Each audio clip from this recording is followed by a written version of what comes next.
Hey everyone, welcome back to Crypto Quick Tips.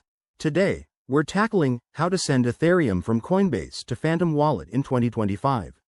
If you're looking to move your ETH securely, this step-by-step guide will get you there in no time. With the crypto world evolving, we'll cover the latest updates for 2025 to ensure everything goes smoothly. First things first, make sure you have a Coinbase account set up and some Ethereum in it, plus a Phantom Wallet installed on your device. It's crucial to double-check that your Phantom Wallet is connected to the correct network, like Ethereum mainnet, to avoid any issues. Alright, let's jump in. Step 1. Log into your Coinbase account on the web or app.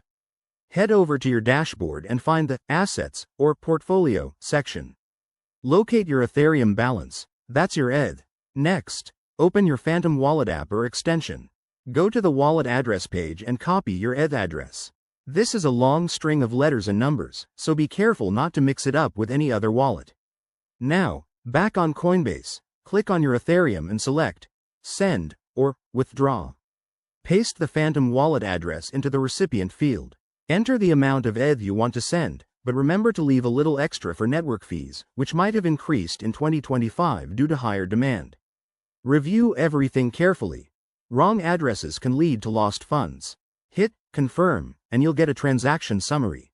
Once you approve it, the transfer should process quickly, usually in a few minutes, depending on network congestion.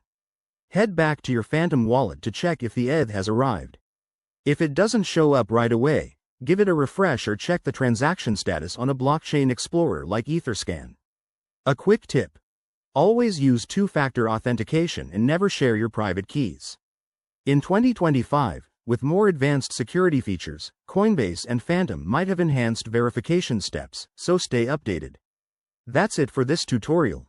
If you found this helpful, hit that like button, subscribe for more crypto guides, and drop a comment below if you have questions. Thanks for watching, and let's keep building that crypto knowledge.